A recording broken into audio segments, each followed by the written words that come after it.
RadioNext.tv on the Cool Groove site. Boy, that will make you feel pretty daggone good. It was wonderful. Pre-Christmas morning, Dr. Mark Echo, Harold H.B. Bell, and you're enjoying the sounds of my good friend Lenny Law and his band Satin Jazz, and we're going to introduce you to that. I suggest going out right before the holiday. They're out there on CD Baby, and just check it out, Satin Jazz. If you want to have a nice Christmas musical experience, and I didn't get paid for that commercial, just a good buddy of mine. But Dr. Mark, how are you, my man? Oh, doing great. This is this discussion today really lends itself toward the Christmas season. When you think about immigrants and you think about English as a second language, how do you not think about that in terms of Jesus going into Egypt? I mean, seriously, talk about immigration. And thank you for saying that, because, too many times we want to hide behind these phantom fears, as I like to call it, but we've got the example that's been set to show. You go in, and first of all, the language of love will introduce the verbal language that needs to be had to make things work. But I'm just happy you're talking about this today as well, especially when we have all these immigrants now who are seeking homes and seeking countries to have the same freedoms that we have right now here in America. A lot of question, a lot of dissension in the beliefs of what's happening. But we're going to touch it today, and especially at the 11 o'clock hour when Ms. Carmen Howell comes in and talks about the great work she's doing in ESL ministry. But today, Mark, in this first segment, Proverbs speaks life, and we talk about it every week, where wisdom and knowledge connect, and it speaks life. So why is language learning so important for everyone and anyone? Yeah. Just to start off with a story, I'll never forget this. This just happened this last year. You and I were talking before we came on air here about our trip. Robin and I took a trip last week to Denver and saw our family and so on. And it reminds me of my sister. My little sister, Jan, was out with us last year at Target. And we were just, doing something at the front counter with photographs, getting them copied and whatever. And my sister's bilingual in sign language.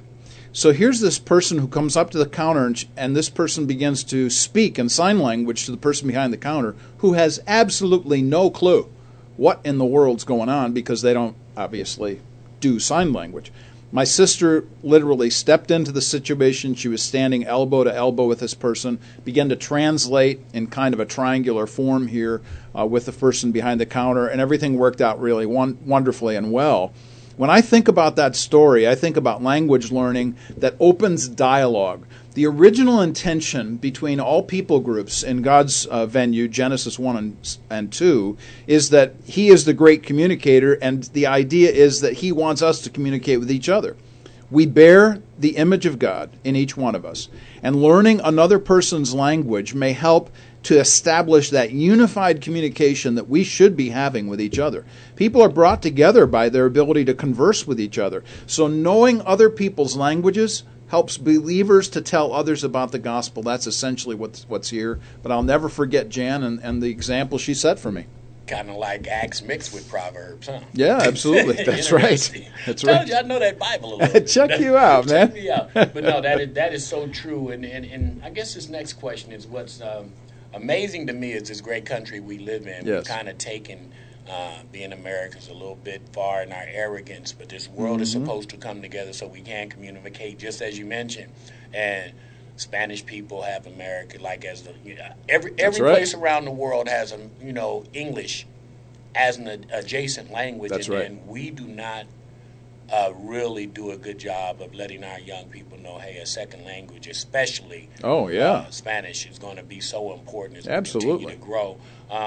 So why is it important to learn someone else's language or for them to learn ours?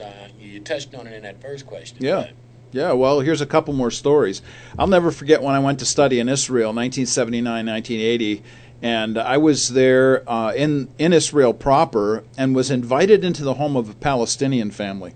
My friend and they invited us in, and they kind of set before us this wonderful table of wonderful fruits and nuts and cookies and those kinds of things. Around the Christmas time, this was going on. And this wonderful communication that we had with them in their broken English, our ability to communicate was a bit limited, but nonetheless, it was their hospitality that invited us in. And then I think about the time when, quite frankly, I didn't know my own language very well. I know this is going to come as a shock to some people, but I really didn't know my own language very well until I began to learn Greek. When I learned the Greek language, English opened up for me. I mean, it was just an unbelievable thing. And my favorite form of speech to this day are prepositions. I love prepositions because of the Greek language. Now, Scripture honors differences while exhorting our unity. So unity breaks down diversity. It breaks down misunderstandings. It breaks down stereotypes, prejudice, and bias. Unity ought to be our goal. So here are 4 ideas here in answer to this question. There ought to be relational interactions that begin with our attitudes and character. Man, this starts with how I think about other people. And if I have a bad attitude about somebody else or about somebody else's country or what I think about what I hear about them on the news, man, that's just going to show up. Hospitality, number 2, should mark our actions as Christians, beginning with learning others' cultures. So when that Palestinian family invited us in that time, I'll never forget that because it was a hospitality that reached out to me. 3rd is respect. We demonstrate respect by taking care of our words and the words of others. So I honor your words in your culture and your language, not using certain words because they may offend, but then using other words which might actually attract ourselves to each other. And then history, number 4, is also important because everybody has a certain view of history. So if we're going to be generous toward everybody else, we need to take the time to understand where folks have come from, and then, of course, where they're going to go, too. Man, that is so important. It seems simple enough, but that is so important because if you start to understand where somebody comes from, then the compassion. That's right. If you do have love in your heart, compassion now takes over versus judgmental thoughts. Last question in this segment, and we talk about Proverbs each and every week. But what does it say about ministering to others, specifically through language learning? Yeah, so here's just a few ideas here from Proverbs about neighbors. We've been talking about neighbors sporadically throughout this year and the importance of interacting with other people not like us. Here are just some statements right out of the book of Proverbs. Proverbs 11:12 says, "Whoever belittles his neighbor lacks sense, but a man of understanding remains silent." Proverbs 12:26, "One who is righteous is a guide to his neighbor, but the way of the wicked leads them astray." 14:21 and 22, "Whoever despises his neighbor is a sinner, but blessed is he who is generous to the poor." And then 14:31, "Whoever oppresses a poor man insults his maker, but he who is generous to the needy honors him." Neighboring means accepting our differences. It also means giving each other space. It means asking questions of people. It means shut up and listen to other people. It means our first responsibility in language learning is to acknowledge our own shortcomings and to esteem others better than ourselves. Now, was that Greek translation? Yeah, I'm just curious, bro. Because That's right. I'm serious. That's right. Because I think and I haven't dabbled into the Greek language as well or as much as you. But the one thing that I do know is when you can understand where words come from and what they mean, the power of them is expanded. That's right. In using them. So we're going to come right back. This is very interesting. We have a great show lined up for you today. Also, we have some wonderful, wonderful music that is touching the season of Christmas right here, so you enjoy this. Satin Jazz is working it today. RadioNext.tv, Warp Wolf Radio on the Cool Groove site. RadioNext.tv on the Cool Groove site. That is Satin Jazz and my main man Lenny Law. Great musical. Musical piece right there. So holiday season in, I say get it.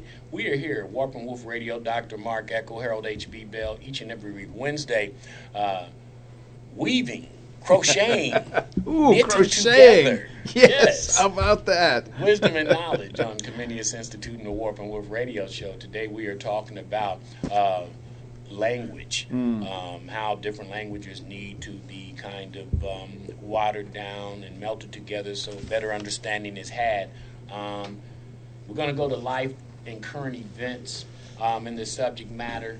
And, Mark, I guess the first question I'd like to ask is, what are the barriers, understanding others, that we face with anyone, anywhere, and we might as well start right here in America? That's right. We got to start right here. We have a communication gap going on with English language, mister. So let's talk about it. Well, let's see what we can do about that. Well, here's another story to take you back. I mean, this was a number of years ago. Honestly, don't remember exactly the first time this happened to me, but I was watching football on Sunday afternoon like I always do during the fall. I love football, and so I'm watching these commercials, and this commercial comes on I'd never seen before, and these two folks are lined up next to a movie marquee. You know, they're about ready to buy their ticket.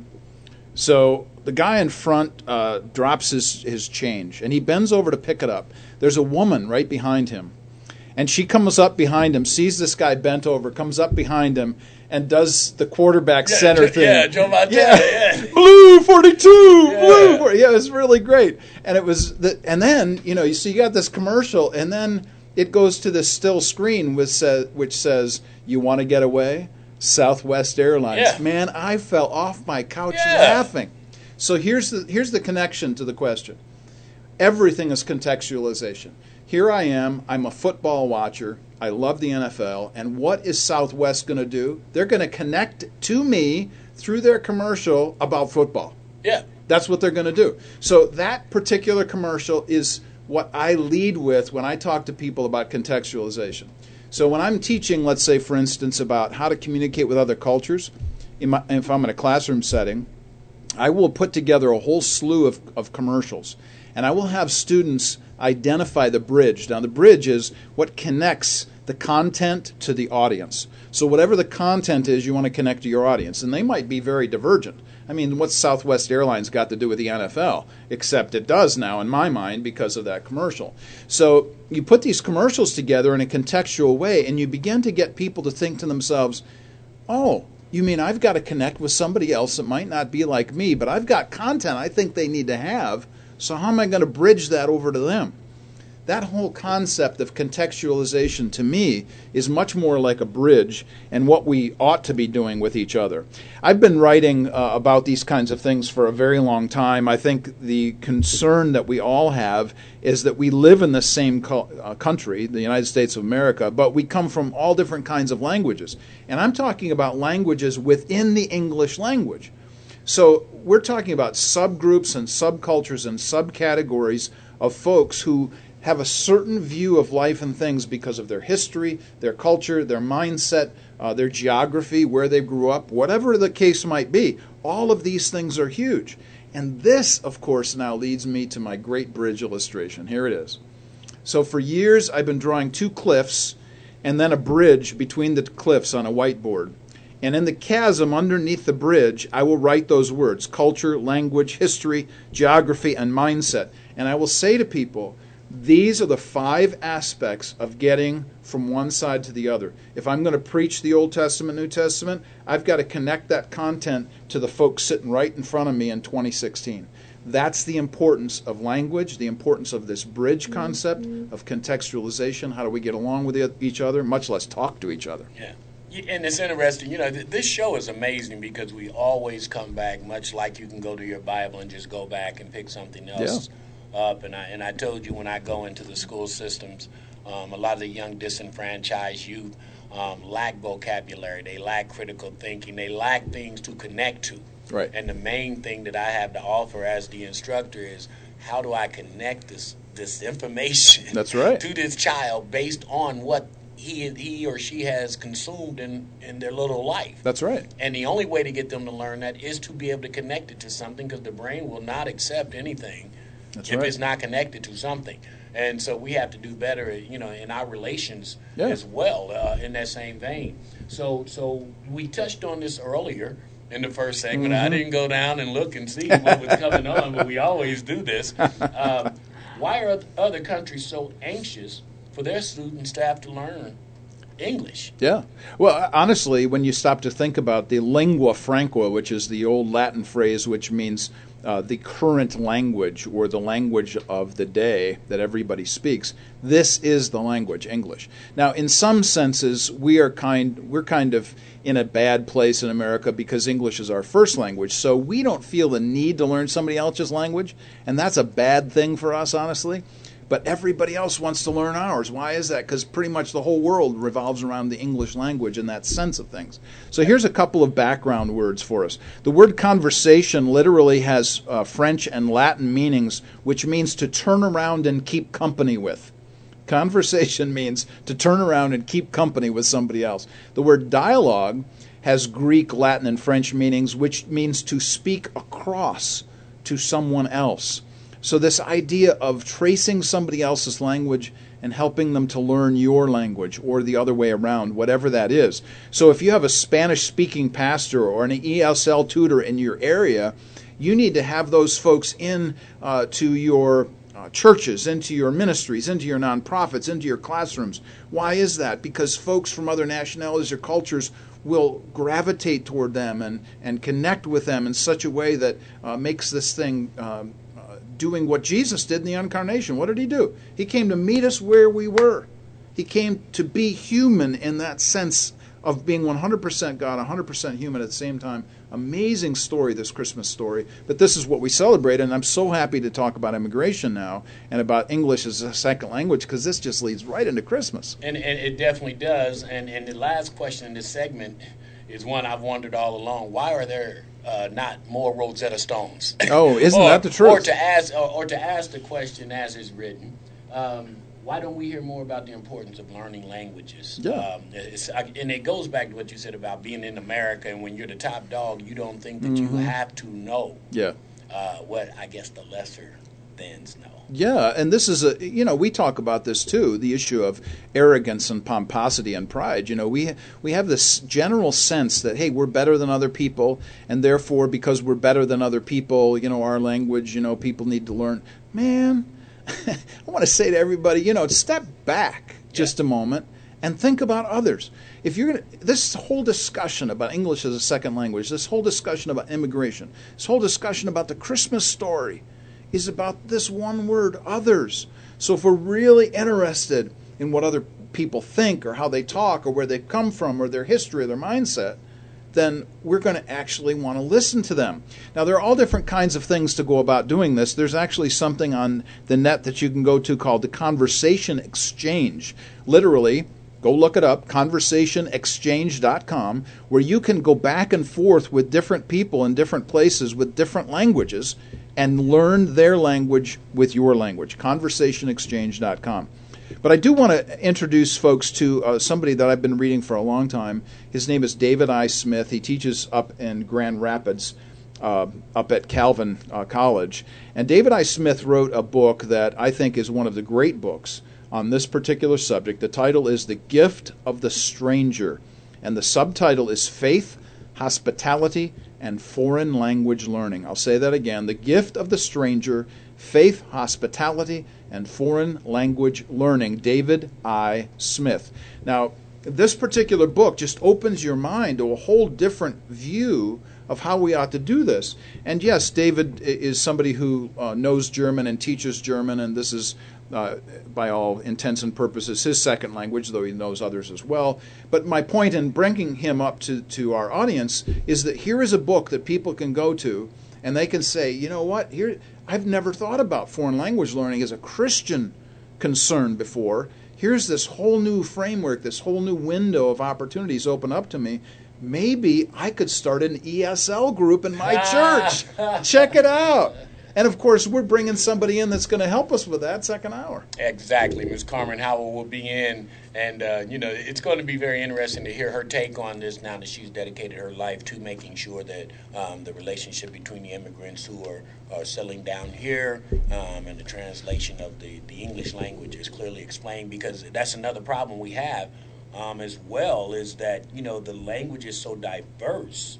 Yes. To someone who's learning it We have acronyms, and we've got so many things that could be similar, like the word scale. Mm-hmm. Scale can mean so many things, and if you don't know the language, then you don't even know how to translate it. Before we get done with this last segment here, sir, I want to say that the importance of what I'm watching you do in transferring and connecting to young people through Comenius, it is much like that second language that we're talking about, that bridge that we're talking about. And as we go into 2017 and start building and developing relationships between those young people and the community that they're being kind of pushed off into, that's right. Hopefully this will be at the forefront. I mean, we have to learn, and I speak on it all the time with the millennials. We have to learn how to communicate better, and they go through a tool now that we didn't know anything about. So we're going to come back. We're waiting on Carmen to come in now. We've got one more segment. Engagement. How are you going to be engaged as a Christian? That's right. With this piece. So you're listening to Woof and Woof Radio on the Cool Groove site. RadioNext.tv on the Cool Groove site. We are back, and we have some great guests. We do. As we close down the first hour of the show, Corman Howell and Ms. Lori Baker are in the house, and we're going to be talking about the communication divide and ways that we can bridge it. Mark, that analogy you used, I just got a couple of texts about your analogy with the two cliffs and the bridge. Oh, cool. Good. Use that, not maybe draw up That's right. a visual for that. But we're talking about ministry to immigrants, today's topic of the show. As we mentioned, Carmen will be on, Lori will be on after the 11 o'clock hour. This last segment, though, Mark, we want to talk about something that's very important to both of us, Christians engaged in our community. So how do you think things would be different in the world if everyone spoke the same language? Wouldn't that be vanilla? Wouldn't that be lovely? Oh, my word. I don't know. Now, that's a good one for debate. I don't think so. Well, this all takes us back to the Tower of Babel, to be quite honest with you, and honestly, Genesis chapter 3. So the real problem that we have starts with our own sinfulness, and we could go all the way back to Genesis and explore all of that. But at the Tower of Babel, that was the thing. Everybody wanted to do their own thing, and I think you're absolutely right, HB. When you have everybody having their own language and they're living in sin, there is this connection now to an affront to God. Everything is in rebellion, and there is this constant rebellion in one direction and one language. So what did God do? He separated their languages. So in separating their languages, not only could they not communicate with each other any longer, but they couldn't be one with each other in rebellion against God. That was the whole point behind the Tower of Babel. Well, this kind of leads us then to other things, beyond the language barrier issue, the result of sin and the dispersion of people across geographical boundaries and all that kind of stuff. And that would have that could be its own program, I suspect. But one of the things that we've tried to do to overcome this, and of course have done a poor job of it, we've done things like the United Nations, where we try to bring everybody together, and we have interpreters that. But even then, people are at each other's throats because they disagree over various issues, whatever those issues might be, culturally, historically, mindset-wise, whatever. We could talk about the Pax Romana, which was the Roman peace that the Romans had, but the Roman peace was under the hobnail boot of the Roman government, the Roman Empire. So whatever we have tried to do, to try to create this one world thing, it's always fallen apart. And of course, just before Christmas, what are we talking about? We're talking about the one who is coming, who is the only one who can take this problem that we have with sin and eradicate it through the redemption of his blood on the cross, our forgiveness of our sins because of his death on the cross, his resurrection from the dead. And of course, at that point then, we will literally see Revelation 5 and Revelation 21, where all nations will be united under one head, who is Christ. Wow. Check it out, man. Preacher, Dr. Preacher. It's beautiful. And I guess in connected learning, if I was talking to my young kids, I would tell them, what if there was only one flower? Mm-hmm. Would a flower be special if it was just one flower and you could just, the rose is all we had to recognize as flowers. So, but that's the connected learning that we're talking about today. So why should Christians meet the needs of helping others learn a second language? Why do you believe that? I believe it because, I'll approach it this way.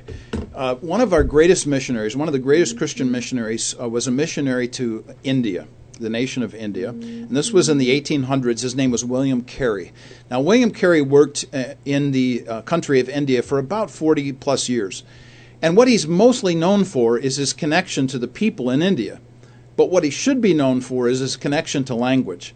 Because what was really important to Carey was that he created the linguistic dictionaries, the linguistic encyclopedias, the linguistic grammars for the people with whom he was working so that they could understand their own language, because they didn't understand their own language. So William Carey's biggest connection to the nation of India, and specifically to missions, was the issue of language learning. So I emphasize that and would point out a book to people who are interested in going on Amazon and checking out a book. You can find this in The Legacy of William Carey. That's The Legacy of William Carey, and the subtitle is A Model for the Transformation of Culture. So if you want to learn what is the most important, I think one of the great examples of learning a second language and the importance of missions, it would be William Carey and his work in the grammar of the people that he was working with in the day. Absolutely awesome. It's amazing when you start touching on if you don't know your own language, and I think about so many people who are illiterate right here in our country. That's right. And then, the need to know now with this global platform, yes, another language. We're talking about 3 steps behind instead of 2 steps behind. Because for sure. There's no way you can teach another language if you can't interpret it through your own. So we've got some issues. We've got some things we need to work out, and that's what I know Lori and Carmen are going to be speaking of at the 11 o'clock hour. Last question, and this is your baby each and every week. The movie buff, the man who can tell you any movie about anything, Dr. Mark Eckel. Tell us what movies or documentaries are out there available to help us understanding the importance of teaching people another language. When I think about language learning and movies, I just want to introduce people to foreign language movies that have won Academy Awards for the best picture in foreign languages. So let me give you a few of these. One of them comes from South Africa. The name of this movie is Tsotsi, which is spelled T-S-O-T-S-I. That's T-S-O-T-S-I. Tsotsi. And it's about a young man who is a criminal in South Africa, and it's a story of redemption. It's really quite an engaging film. I highly recommend it. And, of course, during this season of the year, I would be remiss if I didn't mention Joyeux Noël, which is the French movie about Joyous Noel, of course, and the famous story about World War I, when the Allies and the Axis powers literally got up out of their trenches and played soccer together and shared a meal together in between the wartime efforts against these two nations were adversaries, of course. But it was the soldiers themselves who said, that's enough, we're taking a day off, and they literally played soccer together. The title of this is Joyeux Noël, that's Joyeux Noël.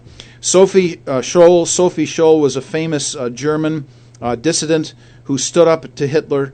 Sophie Scholl, a German film from 2005. The Counterfeiters, another German film. This is about Jewish people who were literally behind enemy lines, who were doing this great work of counterfeiting German money. It is a fantastic story. You've got to see it. The Counterfeiters. The Lives of Others is another German film. I highly recommend to people The Lives of Others. And then one more. This is a Mexican film. It's literally the term beautiful in English, but it's spelled B-U-I-T-I-F-U-L. Beautiful Mexican film, won the Academy Award for Best Foreign Language Film in 2010. Highly recommend these because it will introduce us as English speakers to other movies and other ideas that we wouldn't have otherwise. There you go. Wow. Language is an art. Yeah. And we're going to come back and we're going to meet 2 ladies who are doing some powerful work right here in the city of Indianapolis and making sure that the immigrants are learning our language, understanding it, and being treated fairly as this happens. Lori Baker, Carmen Howell. Coming up at the top of the hour, we're going to give you a couple of more songs. Dr. Mark? Yes, sir. Thank you so much, you bet. For explaining why we need to do a better job of learning one another's language. This is Woof Radio, Comenius Institute. You are listening to RadioNext.tv at the Cool Groove site. This is Warp and Woof Radio, and we are on every Wednesday morning from 10 till noon, and we are talking with all different kinds of folks from around the Indianapolis community who are, as we say in our tagline, do good, do good, do good. Folks that are doing good in the Indianapolis community. We're wanting to emphasize those kinds of ministries and those folks around Indianapolis. And today we have a great opportunity to talk about English as a second language, or for those of you more accustomed to the acronym ESL, that's what we're focused on today. And we have a great opportunity we focused on today. And we have a great opportunity we focused on today. And we have a great opportunity we focused on today. And we have a great opportunity we focused on today. And we have a great opportunity we focused on today. And we have a great opportunity we focused on today. And we have a Carmen Howell in the studio today, who works in ESL practices throughout the week. That is her main focus and vocation. And Carmen, we're really glad that you're here today. Thanks so much for being with us. Thank you for having me, Mark. I'm glad to be here. We're really glad. So just give us a kind of an overview in this first segment about yourself, your family, your life experiences, what kind of work you do in the Indianapolis community, kind of a background as to who you are. Well, I'm married to my husband, Brad. We have 4 children, and we enjoyed traveling together a lot, seeing different parts of the world before our children came to our lives. But I also grew up with a father who was a part-time travel agent, so I really had the opportunity to explore a little bit around the world early on. I was really blessed with that, and I think that's what fueled the passion for me to explore the world a little bit further. And anytime I hear a little foreign accent in the grocery store or, wherever I might be, my ears perk up immediately. I just love to meet people from all over the world. Oh, that's really cool. Tell us a little bit about the connection that you have in the community. You talk about being at the grocery store. I mean, seriously, it doesn't get any more basic than this, right? I mean, This is really just kind of walking down the road with other people. When you think about being in the community with other folks, tell us about some of those experiences that you've had, like meeting folks in the grocery store. What are the kinds of things that really have made a difference in your life in terms of your connection to people in the community? Anything that comes to mind that in terms of your own experiences?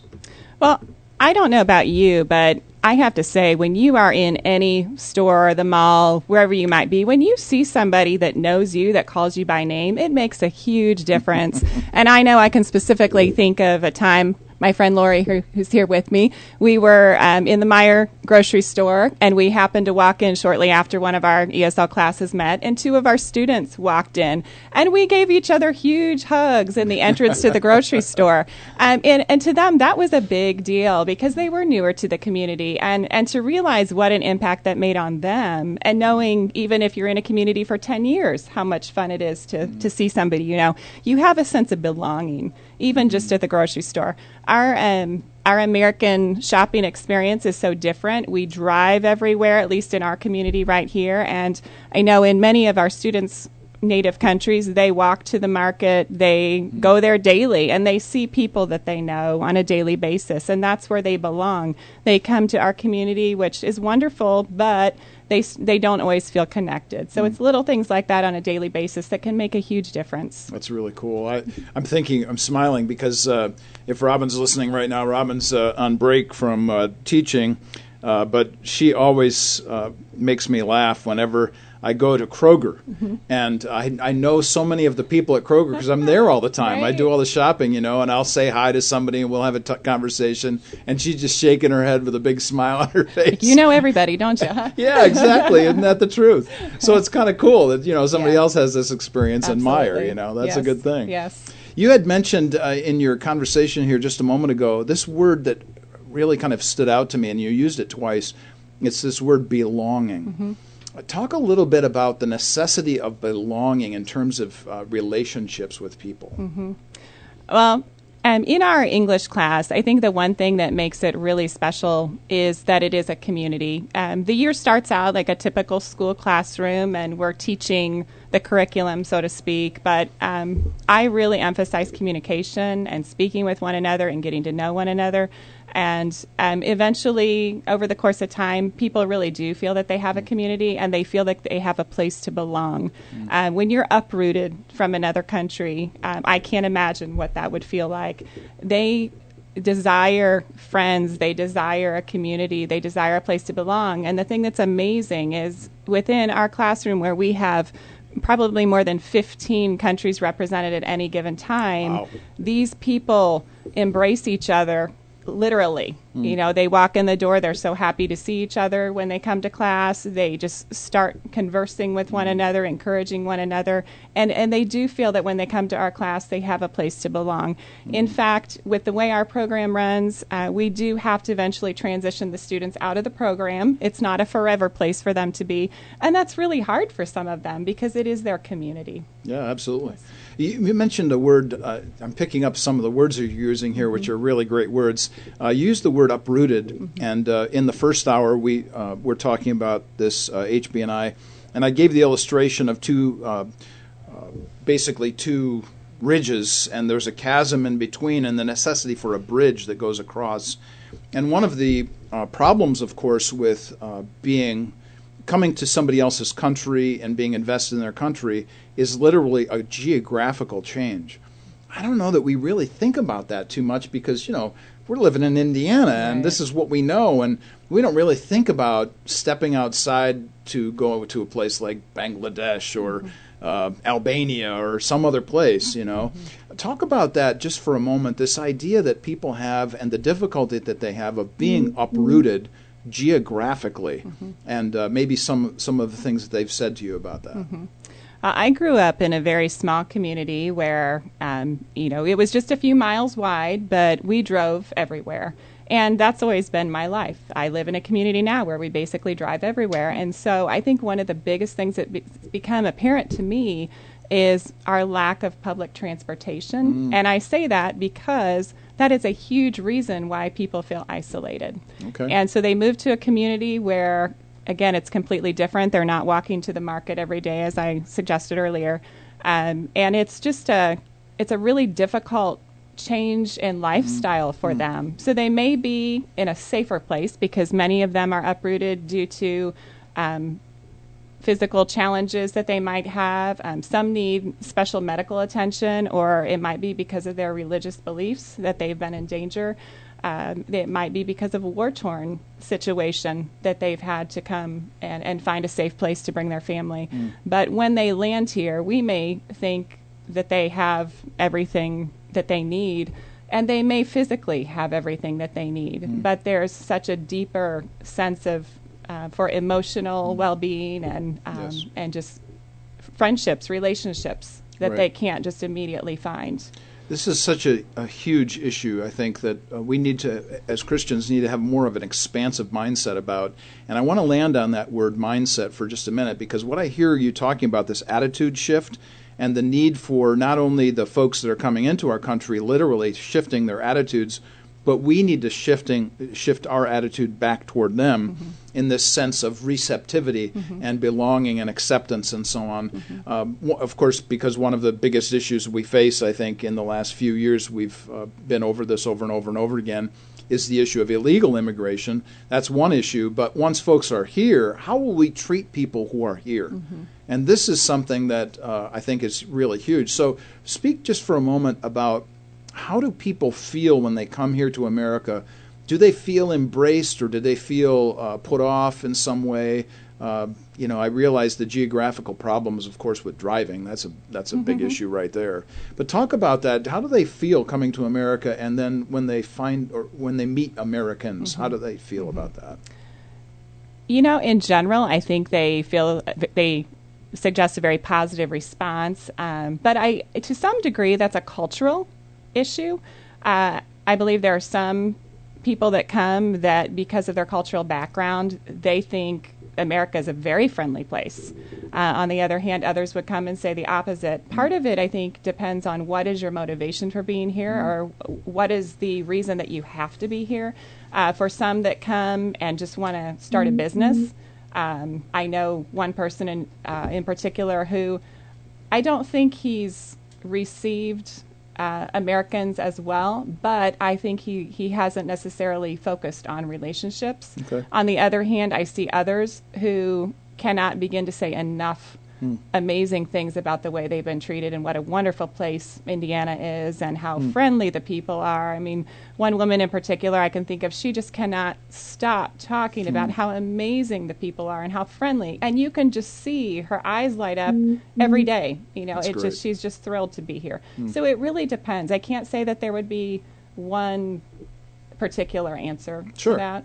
Oh, yeah, absolutely. When you stop to consider this, though, I mean, we're talking about a broad range. So it's really kind of cool to hear you say, yeah, you know, people that are coming into your classes really enjoy people in Indiana and think they're really accepting and so on. Because other people in other places, maybe even in our own country, don't view Americans that way.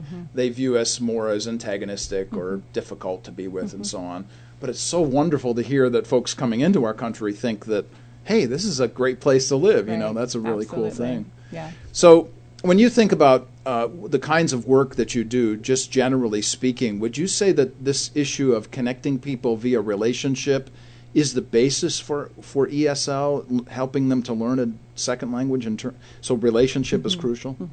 Well, I have, in my own work, specifically in my job, I have some boundaries or some specific standards that I have to meet.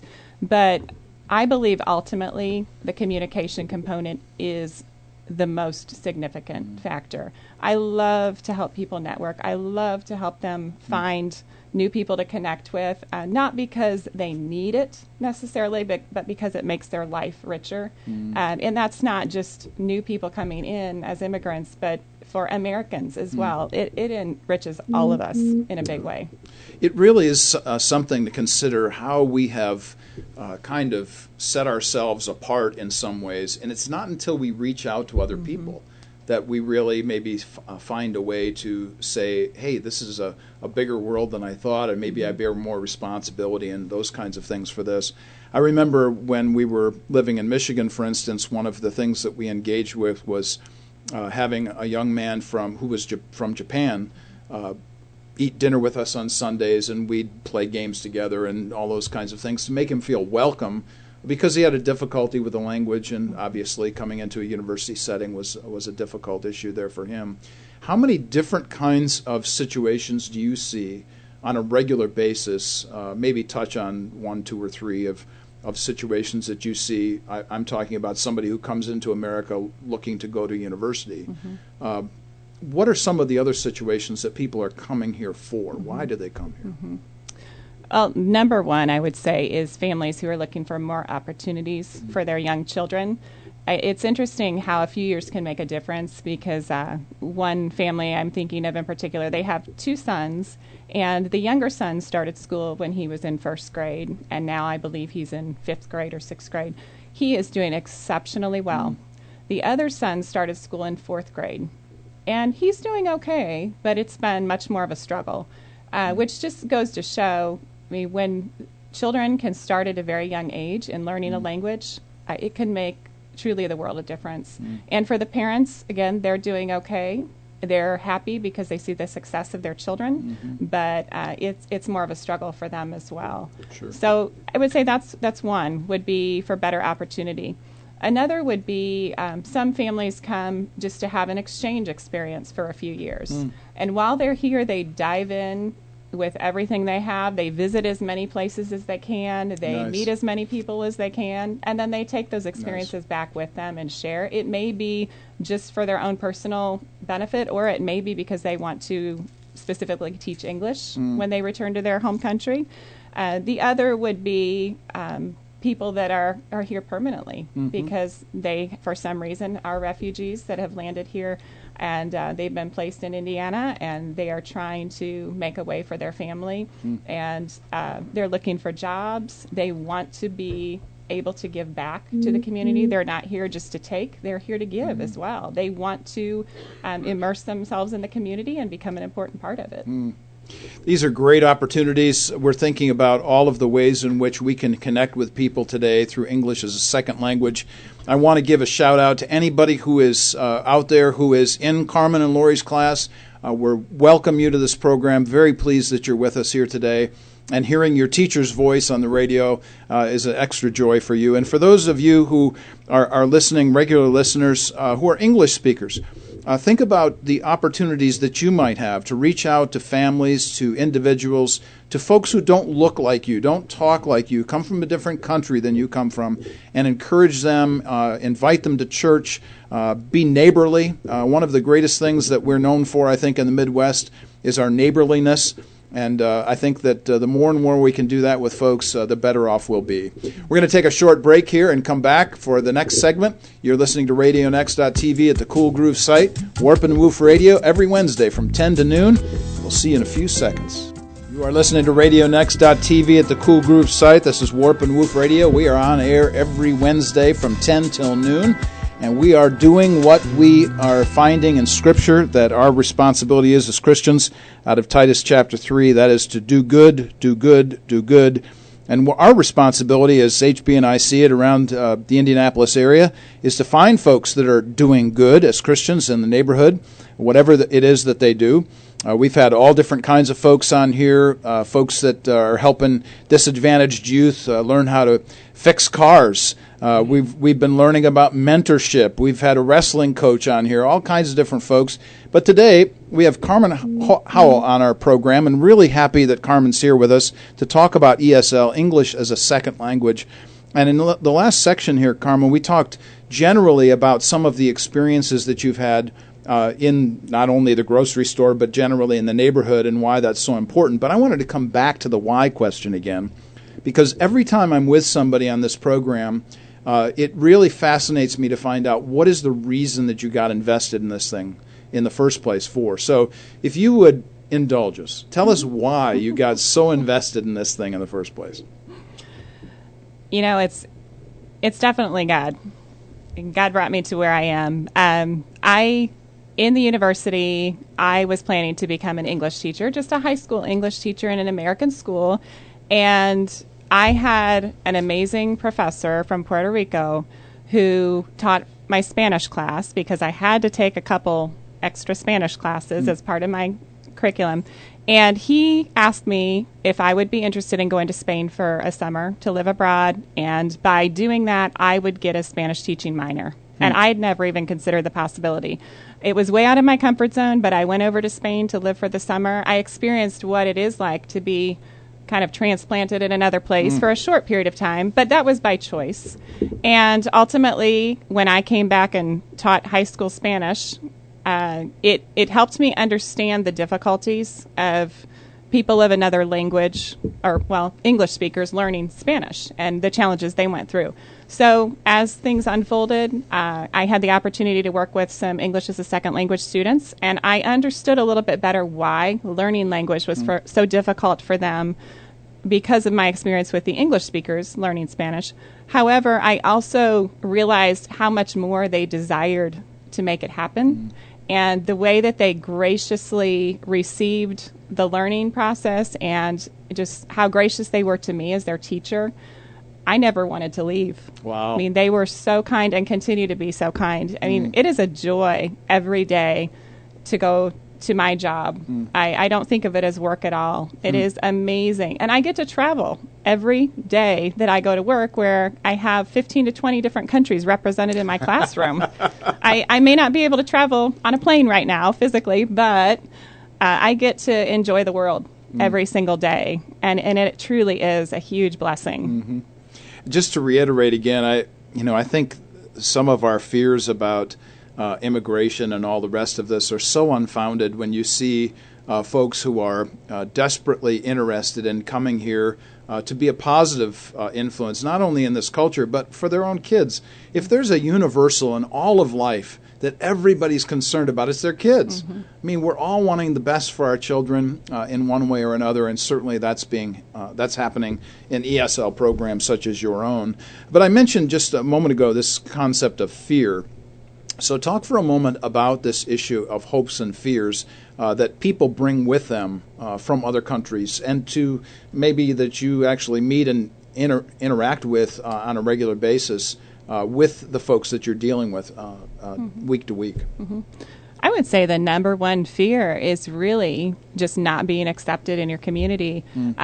Also, not being able to be successful. A lot of people fear that I've specifically seen in a few different cases is being too old to be successful. Wow. And I'd say those are the ones I just wanted to touch on real quick. I hope I'm not jumping ahead. No, go ahead. I had one woman a few years ago in my class. She was in her mid-70s, I believe, and she's from Afghanistan. But she walked to class every day, whether it was raining, whether it was snowing. That was about 2 miles each way, I would say. But she had to cross the highway to do this. And she actually got stopped by a police officer one day that told her, hey, you can't do this. This is not safe. She continued to do it. She was so desperate to get to class, to her community. It was the one thing that kept her going. And when she was no longer able to attend, her daughter actually called me and had concerns about what else could her mother do, because this was something that kept her going, kept her living from day to day in this community where she didn't have a lot of other connections. She's isolated in her apartment with her husband, and they just weren't able to get out. They didn't drive. They couldn't really go places. So she had fears of being isolated, and coming to the English class, to the community, gave her hope. Another woman, similar age, from Russia. She and her husband came for 3 years, and eventually I told her, I think it's time for you to move on. And she was not happy. She cried. She came back a few months ago. I had recommended another community program to her that was closer to her home, and she gave me a big hug, and she said, I am so happy. Thank you. So the fear of what's the next thing, once you find a safe place, how can you leave it? How can you go on to the next thing? It's just like all of us. We all have the same fears. We really do. We are so much more alike all around the world than what we are different. Yes. Yeah. And there's the unity issue that we talk about all the time. HB and I are constantly haranguing about this, just generally to anybody that will listen, and that is that unity is so much more important than diversity. To acknowledge difference, of course. To appreciate where other people come from, who they are, communities, of course. But the ultimate issue here is learning how to belong, how to get along, and then, of course, to create these communities, which is really a wonderful idea, and certainly the very thing that God wants us for us in our communities. So I mentioned fears, but I also mentioned hopes, and tell us just for a moment about this bracelet that you wear on your wrist and why that might be important to you. Well, I do wear a bracelet most days that says Esperanza on it, which is the Spanish word for hope. And it's a reminder to me, next to actually a cross, a second bracelet. It's a reminder to me specifically, but I also believe that if someone else sees that bracelet, that it might trigger something in them and let them know that there is hope. That's, it's greater than this world for sure. We want to give them hope in our English class, but beyond that, I believe that the only hope that we can really all cling to is our Lord and Savior, Jesus Christ. And this is something that is on my heart every day when I go to class. It's not something that I can really talk openly about in my position, but thankfully, I've been able to have some opportunities with Crossroads Community Church to offer some conversation classes.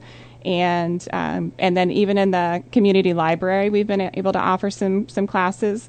Beyond those classes, I look forward to opportunities to meet friends for coffee and just have conversations about life and where our true hope comes from.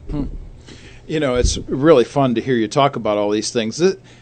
We tell people this all the time, whether I'm teaching on Sunday mornings to our church, to adults in my church, our church, or if I'm talking to my students in MA and PhD classes, or I'm talking to my high school students that I teach around Indianapolis. I tell them the same thing. You do not have to go to seminary for this. This is not rocket science, The basic bottom line is, how do you think about others? And if you're accepting of other people, how important that is. Just for example, this is just really, really simple, but we just had somebody move into our community in our little neighborhood across the street from us. And so the very first thing that Robin and I think about is, let's take them a welcome basket, bottle of wine, whatever, and introduce them to community, give them our phone numbers so that they know how to connect with us. I can't tell you how many times when in the community that we live in, when we've done this in the past, that people have actually come over the very next day and said, hey, this doesn't work, or right. How do I know about that, or yes. whatever the case might be. Yes. So when I hear you say something about this poor lady walking across the highway, mm-hmm. I mean, seriously, is there some way that we can, reach out to help folks like this? Mm-hmm. You mentioned the library, so I've got to talk. I've got to talk about your man. So tell us a little bit about Brad and about why his connection to the library is important to you and what you do. Right. Well, in the community, we hope that the library is a good connecting point for people in general, and it is typically the place that people go to ask questions if they don't know where else to go. So Brad is the manager in the adult services, and he often gets requests for ESL classes, and so it's easy for him because he just picks up his phone and calls me and asks me, when's the next class start? But oftentimes he'll put me on the phone with a student or a potential student, and I'm able to help them make the connection. In addition to that, they have a lot of community building programs that the library offers, and we've had several of our non-native English speakers attend these programs, and it's become a big part of their life, going maybe once or twice a month and meeting other people from the United States, from Indiana. They go and do craft projects or book clubs or different things like that. And it has been a huge positive point in their day to be able to go and make these relationships within the greater community, not just in the English classroom. And how often do you think that Americans are invested in libraries in comparison to others that are in your classes? How often? Yeah, well, I mean, they take it very seriously. They walk in the door. They love what the library has to offer. They love the idea that they can go to this place and find resources. And I think they're probably a little bit more invested once you get them in the door. That's the trick. It's a little intimidating to go to a new place that you don't know. So we highly encourage our students to take advantage of that resource. We have a really great system. Yeah. It's something I think that Americans generally don't take advantage of it as much as those who are coming into our country might. Certainly something that I'm always telling my students, when we have these assignments that I give them, I tell them, I want to see all of the resources in your list that you've used, but I want to see at least 5 books on this resource list. That means you have to go to a library. I make a big deal out of that. So, Brad, if you're listening out there you go, man. I'm giving you a plug. So tell us a little bit about your team, others who are helping immigrants learn a second language, anything you want to tell us about the folks that you work with. Well, one thing I have to say is the way that our program has grown is just unbelievable. In 2006, so about 10 years ago, I started, and I had 4 students in my room, and we were fighting to continue. There was just me, 1 teacher, and 1 assistant. Now, in 2016, we saw 150 students in our classes, and we have 2 teachers and 3 assistants. Lori, who's here with me, and is one of our assistants. And we also have numerous volunteers. Honestly, we could never have enough volunteers. There's always opportunities for volunteers to come in and just have one-on-one conversation with our students. That's really what they desire most, is just to have somebody to listen to them, to communicate with them, and to practice their English speaking, to help build that confidence, because they are very intelligent people. We have people from all over the world, from many different places that people think, oh, do you speak Spanish? Well, actually, I do speak some Spanish. That's supposed to be a secret, by the way. So if you're listening, kind of forget that I said that to my students. But we have people from Ukraine, Russia, Afghanistan, Jordan, Egypt, Mexico, El Salvador, Syria, Turkey, Venezuela, Colombia, Brazil, Myanmar, Vietnam, Japan, China. I'm really sorry for you out there if I missed your country. I didn't mean to. But we have such a diverse group, and many of them just want to build their language skills. They just need somebody who will sit and listen to them and have a conversation. And as an assistant, I come in early and I set up computers, things like that, and I have the opportunity to just talk with those students that come in early on a different basis than the teachers do, and that's been really important for them. And Lori and our other assistants are a huge part of building our community and really building relationships with the students when they come in. Because, again, as teachers, we have a bit of an agenda sometimes, but our assistants have a little more of the moments that they can squeeze in to really check on how students are doing, ask them how their day's going, and so on. Man, there's just so many good things that are going on, and it really makes me think again about the necessity of seeing people who are doing good and then seeing what you're doing, and then they kind of want to climb on this wagon along with you, which, of course, leads us then into this whole idea of volunteerism and why this is so important and why it's so something maybe even unique to the American culture. Would you say, generally speaking, that this is true, that volunteerism is unique to the American culture? I never really thought about that. I don't know, to be honest, Mark. Okay. All right. Yeah, I wonder, too, about the issue of volunteer, generally speaking, in terms of how we think about that in America versus how other people might do this. We have institutional establishments, government and whatever else we might want to put into that particular thing. But I wonder, too, often about how we have learned generally to get along with other people. And the Christian view of that, of course, is this connection to community, and the wonder of that is really powerful and important. So anyway, really good. And thank you, Lori, for jumping in there. Nice job. Well done. Excellent work. You were talking a minute ago about the problem that you face, which is a good problem, of having lots and lots of volunteers. So what do you see the future being like in that respect in terms of what this is going to do for your program in the future? I think we can definitely grow because we have the additional people to come in and help us and to keep things running well. The thing that's amazing about volunteering in the ESL classroom is most people come and say, well, I don't speak any other languages. And the question we ask is, do you speak English? And they say yes. Say, do you love people? Well, yes. Okay, you're perfect. Come join us. We would love to have you. And actually, as we wrapped up last week, one of my volunteers spoke with me at the end of the day, and she said, I cannot even tell you how amazing this experience has been. She said she walked into the classroom a few months ago expecting to be able to use her teaching abilities and to work with the students and teach them English. She said, I have received back so much more. I cannot even explain how amazing this has been. So the reality is, I think it gives us all an opportunity to just shut down all the other distractions outside of us and focus on real conversation. I mean, I hate to say it, but I don't know if I have the quality of conversation with my family at home at the end of the day as I do with my students during my work day. Yeah. But it's so intentional. We are there, and our intention is to communicate better. And I need to carry that over to my family life as well. The issue of intentionality is really important. We talk about this, HB and I talk about this all the time.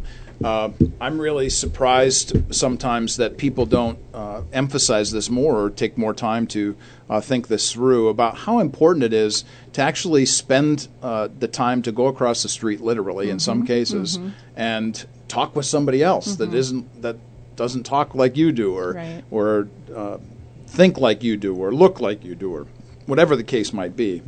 Well, we want to expand it beyond this and tell us a little bit about your successes and challenges. I know that there must be some failures along the line too, but I really wanted to focus on your successes and challenges and thinking again about not only what's happening right now, but maybe even something that you can see into the future. I would say the most difficult challenge that I face is that I can't fix all of the problems. I can help with the communication, and that solves a lot of the issues, but I can't fix everything. However, I think the other challenges that I see, or more specifically rather, is just that there are limitations. There are students that come in that may not have had the opportunity to have a good education in their own country, it's really difficult to learn a language if you don't have a foundation in your first language. Yep. So I'd say that's the biggest challenge as a teacher specifically. Honestly, it's hard for me to think of challenges because the successes are so much greater. Just the opportunities that we've had, even the Noblesville Methodist Church that hosts us, they give us a space to meet, and they have been more than welcoming. I mean, that's a success that someone in our community wants to help people connect. They want to be there to serve these people. Just wonderful. And another success, I would say, is a student that I'm thinking of who is probably out there listening right now. She came to our program a few years ago, and we could not hardly communicate. In fact, she just reminded me recently of looking back, it's funny, but she couldn't understand hardly anything I said. Now she's in a very successful job in the Indianapolis area. She's doing wonderfully. She has been recognized by her boss and even promoted in her position. Nice. She's made a lot of personal gains, and she's still searching for success and searching for her place and exactly where she's supposed to be, but she has come a long way, and that is a huge success that I'm thankful that I have witnessed for myself. Another success for me personally is just when I know that that my students know that they can come to me when they have a concern. I may not be able to answer the problems that they have, but I can help connect them with people who will. Recently, probably the most difficult situation I've experienced is my friend who lost her husband. And she was originally a friend who walked into the door of my classroom back when I had 4 students in the very beginning. Okay. And so she and I have been able to connect, though, and I hope that I've been an encouragement to her during this painful time. But again, that's a challenge and a success right there. But the bottom line, that the communication and the support is so critical. You mentioned the United Methodist Church there in Noblesville providing you space. And, of course, the church, that's capital T, capital C, for all of us who are believers, really concerned about the universal church, that we all ought to be working together in unity. Tell us a little bit about this new church plant that you're invested in and how this, your work, you think, might connect to this church in the future. Having been part of the Crossroads Community Church in Fishers, we were able to create interest or find interest to start an ESL conversation class. And we had a great turnout of volunteers and people who were interested in reaching out into the community. And that occurred during the summertime. I'm hoping that with our new church, we have a name now. It's very exciting. We are the Living Branch Church in Noblesville. We're going to start meeting at the Legacy Christian School in January. And we don't know a lot about our direct community where we're going to be meeting, but I'm very hopeful that as time goes on that we'll be able to establish some more conversation types of ESL outreach, and that we'll be able to be just an integral part of the community right there where we're planted. That's great. One of the things that I've talked a lot about on this radio program and certainly have taught is that inclusivity only comes because of exclusivity. That the exclusive message of the gospel is the only thing that is broad enough to include all people. Because if you start with inclusivity, then you have to ask the question, well, who's inclusivity and who decides who gets to be included and not included and so on. So when you think about this, the exclusivity of the gospel and the power of Jesus' message to transform literally a community, it's a huge, wonderful opportunity that we all have. And when I think about that with the church and the new church plant, you said Living Branch, is that right? Living Branch, right. Okay, right. well, that's news to me. Yes. I guess I should, thank you for enlightening me this morning. Yep. I probably should have known that, but, some of these things pass by me.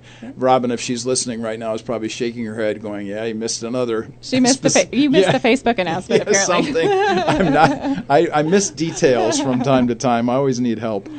When you think about the church issue, and you think about the United Methodist Church, has it been off-putting in any way to any of the immigrants coming into the ESL program? Have they thought, hey, this isn't my religion, this isn't my group? Has that been in any way difficult for anybody, or has it been just the opposite? I would say it has definitely been the opposite. I'm thankful that in our community, at least, what I see is when they see the church, they expect that it is going to be a place, a safe place, a place of inclusivity. I have not seen from our students any negative response at all. In fact, one of our Muslim students gave me a Christmas gift. Oh, my week. word. Isn't that cool? It warmed my heart. Yes. Oh, that's great. We've also been given the opportunity, because the preschool children meet there, they were able to sing some Christmas songs for us, and our students enjoyed it immensely. Oh, that's really neat. It's amazing, when you start talking about crossing cultures.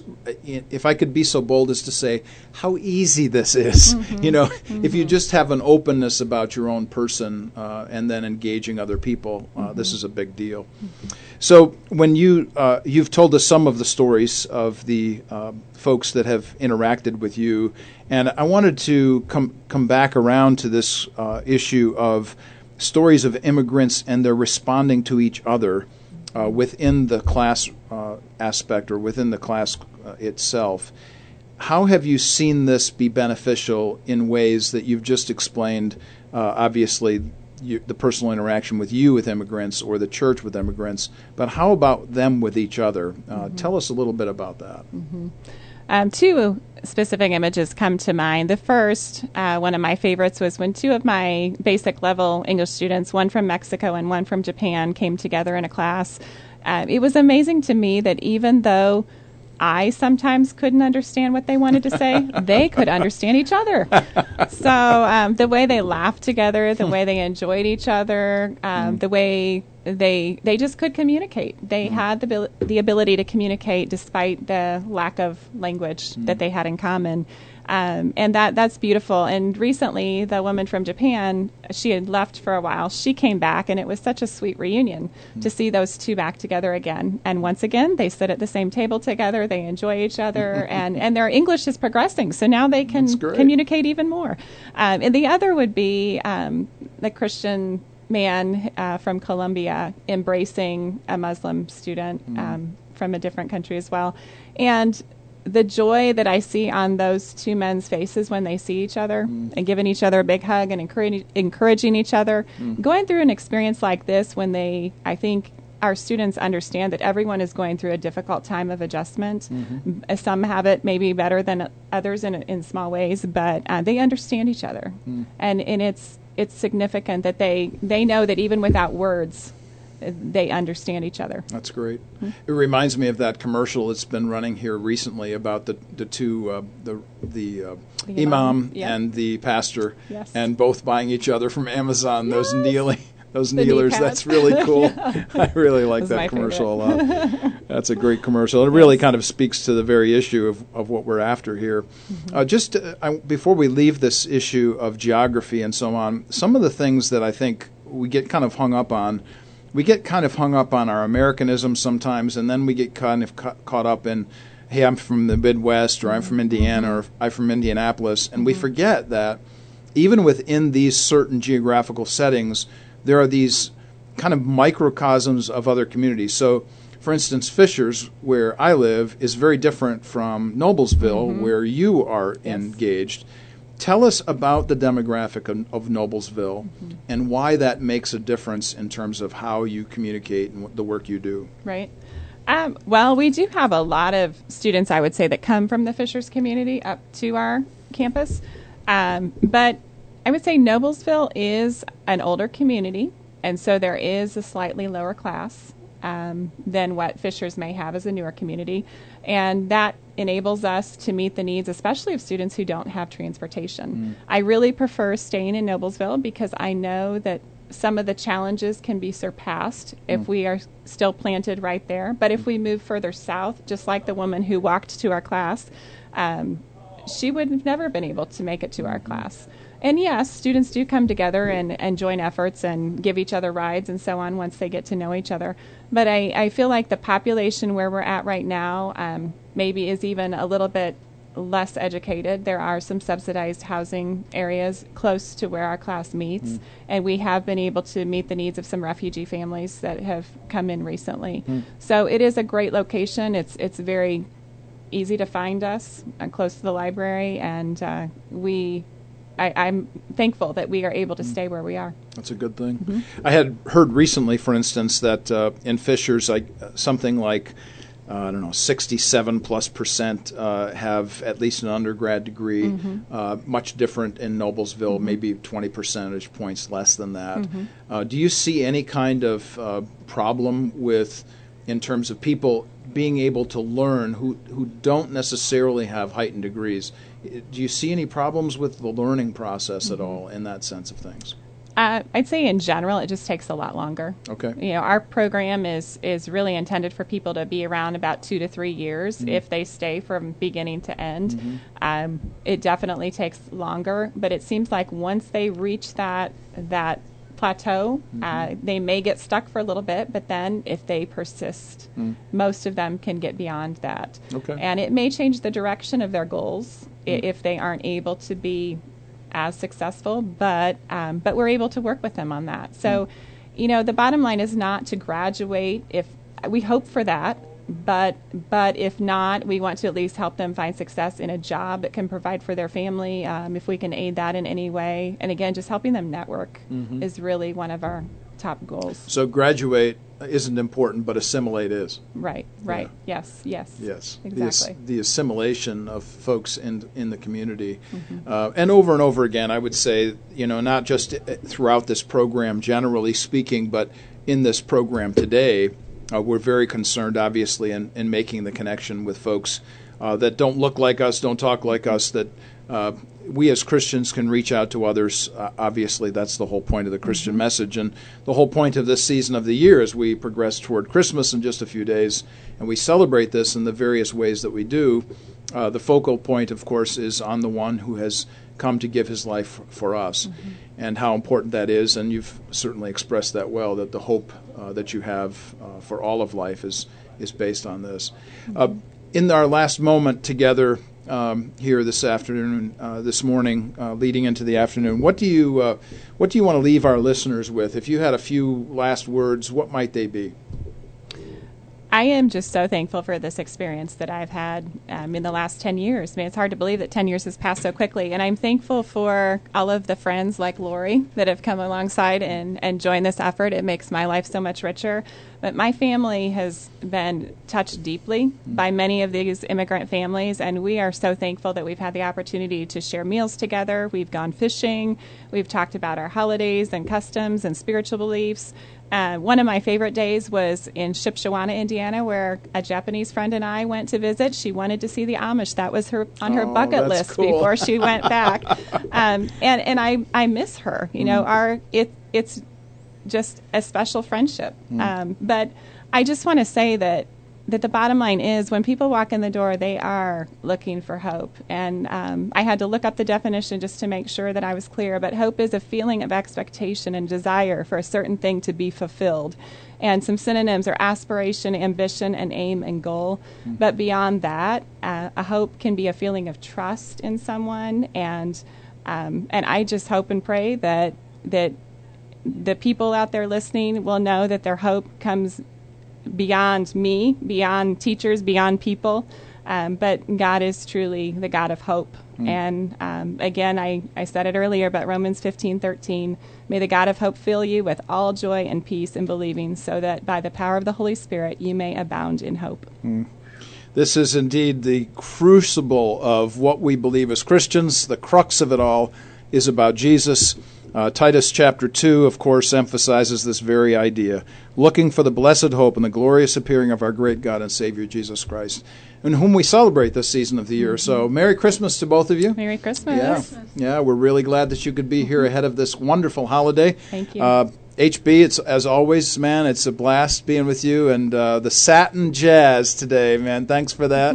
You are listening to RadioNext.tv at the Cool Groove site, Warp and Woof Radio. We will be back next week when we have a local literature teacher, Dave Pappas from Heron High School, in to talk with us about mythology and Christmas and story and the importance of those concepts. We're looking forward to that time.